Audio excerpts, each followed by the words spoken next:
విజయవాడ తూర్పు నియోజకవర్గంలో ఒక ప్రాంతీయ కార్యాలయం వైఎస్ఆర్సీపీ అభ్యర్థి దేవినేని అవినాష్ గారి ఎన్నికల కార్యాలయం ఇక్కడ 7 డివిజన్లకు సంబంధించి ఏదైతే కొండ చుట్టు ప్రాంతాలు ఉన్నాయో వాటన్నిటికి సంబంధించి ఇక్కడ ప్రచారం కోసం ఇక్కడ ఈ కార్యాలయాన్ని ఈరోజు ప్రారంభించుకున్నాం. మా నాయకులు అందరూ కూడా, మా ప్రజాప్రతినిధులు, మా పార్టీ నాయకులు అందరూ పాల్గొన్నారు. మంచి విజయోత్సాహంతో ఉన్నారు అంత కేడర్ అంతా కూడా. ప్రతి ఒక్కళ్ళు ఈ ఎన్నికల్లో అవినాష్ గారిని భారీ మెజార్టీతో గెలిపించుకోవాలనే ఒక కృత నిశ్చయంతో పనిచేస్తున్నారు ఈ ప్రాంత వాసులు కానీ కేడర్ కానీ అందరూ కూడా. ఎందుకంటే ఈ ప్రాంతానికి ఎమ్మెల్యే కాకుండానే స్వతంత్రం వచ్చిన తర్వాత జరిగినటువంటి అభివృద్ధి ఈ విజయవాడ ఈస్ట్ నియోజకవర్గానికి చేసినటువంటి వ్యక్తి దేవినేని అవినాష్. దాదాపు 1,00,000 మందికి రక్షణ కూడా కట్టించినటువంటి వ్యక్తి దేవినేని అవినాష్. జగన్మోహన్ రెడ్డి గారిని ఒప్పించుకుని ఈ ప్రాంతానికి రిటైనింగ్ వాల్ కావాలి, అక్కడ వరదలు వచ్చినప్పుడల్లా మరి అక్కడ కొన్ని లక్షల మంది పేదలు ఇబ్బందులు పాలవుతున్నారు ఆర్థికంగాను, అట్లాగే ప్రాణహాని కూడా జరుగుతూ ఉంది అని చెప్పి అది ఒప్పించుకుని ఇవాళ కంప్లీట్ చేసినటువంటి వ్యక్తి మన అవినాష్. దాదాపు 500 కోట్లు దాని బడ్జెట్ తూర్పు నియోజకవర్గంలో అది ఒక గ్రేట్ అచీవ్మెంట్ అన్నమాట.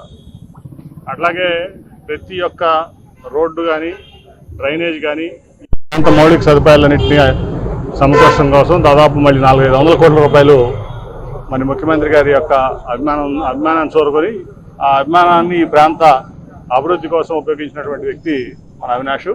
ఎట్లాగో సంక్షేమం జగన్మోహన్ రెడ్డి గారు చేస్తున్నారు, అభివృద్ధి అవినాష్ చేశాడు. అట్లాగే ఈ ప్రాంత ప్రజలందరూ కూడా ఇవాళ అవినాష్ని ఎమ్మెల్యేగా చూడాలని ఒక కోరికతో ఉన్నారు. మీరు కూడా చూస్తున్నారు ఈ చంద్రబాబు గారి యొక్క నైజం. పేదల పట్ల ఆయన ప్రవర్తన ఎట్లా ఉందో, వృద్ధుల పట్ల పేదవారి పట్ల ఆయన చులకన భావన ఎట్లా ఉందో, ఇవాళ పెన్షన్దారులందరికీ కూడా ఇబ్బంది పెట్టే పరిస్థితిని కల్పించారు చంద్రబాబు నాయుడు. ఎన్నికల కమిషన్కు ఫిర్యాదు చేసి వాలంటీర్లను ఆపించి మరి పేదలకి పెన్షన్లు అందకుండా చేసినటువంటి దుర్మార్గుడు చంద్రబాబు నాయుడు.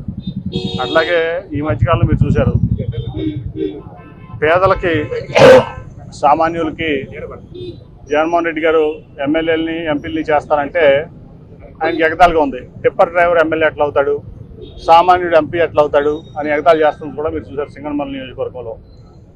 పేదల పట్ల ఒక చిన్న చూపు చంద్రబాబు నాయుడికి, అది మరొకసారి రుజువైంది.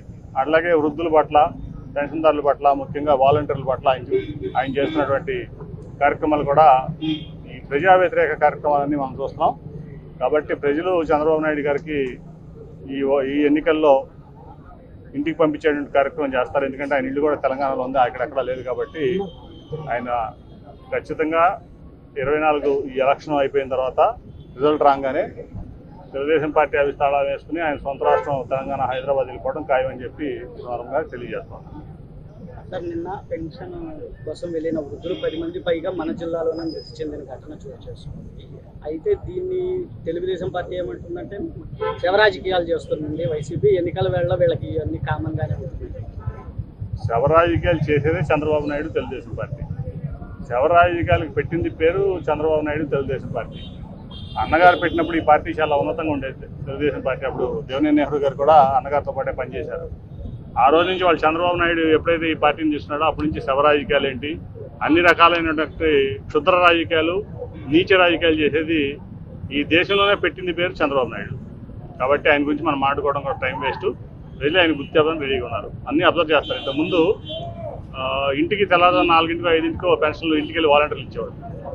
ఎలక్షన్ కమిషన్కి కంప్లైంట్ చేయించి ఇవాళ ఇంటికి వెళ్లకుండా పెన్షన్లు వాళ్ళ ఎండల్లోకి వెళ్ళి వాళ్ళ ఎంతోమంది మృతి చెందిన పరిస్థితి మనం చూసాం. ఆ ఉసురంతా కూడా చంద్రబాబు నాయుడు ఖచ్చితంగా తగ్గుతుందని ఈ సంతకం చెల్లిగారు. వీటితో కొట్టారు, మళ్ళీ కొట్టబోతున్నారు జనం. ఆల్రెడీ 19 ఎలక్షన్లో 151 సీట్లు జగన్కి ఇచ్చి నిన్ను ఇంటికి పంపించారు. ఈసారి 23 కూడా ఇవ్వకుండా ఇంటికి పంపిస్తారు. విజయవాడ తూర్పు నియోజకవర్గ పరిధిలో ఉన్నత ప్రాంతానికి సంబంధించిన 7 డివిజన్కి సంబంధించిన ప్రాంతీయ కార్యాలయం ఈరోజు క్రీస్తురాజపురం ప్రాంతంలో ప్రారంభించడం జరిగింది. ఈరోజు మా నాయకులు కానివ్వండి, కార్యకర్తలు కానివ్వండి, ప్రతి ఒక్కరి గారు ఎంతో ఉత్సాహంగా, ఎంతో ఉత్తేజంగా రాబోయే ఎన్నికల్లో వైఎస్ఆర్ కాంగ్రెస్ పార్టీ ఒక బలాన్ని చూపించే విధంగా, ఇక్కడ ఉండి ప్రజానికానికి కానివ్వండి, నాయకులు కార్యకర్తలు అందరికి అందుబాటులో ఉండే విధంగా ఈరోజు పెద్దలు పార్లమెంట్ సభ్యులు, అదేవిధంగా మా పార్లమెంట్ అభ్యర్థి కేసినేని నాని గారి చేతుల మీదుగా ప్రారంభించడం జరిగింది. గొంగళ ప్రాంతానికి తూర్పు నియోజకవర్గానికి సంబంధించిన పెద్దలందరూ గారు ఈ కార్యక్రమానికి హాజరయ్యారు.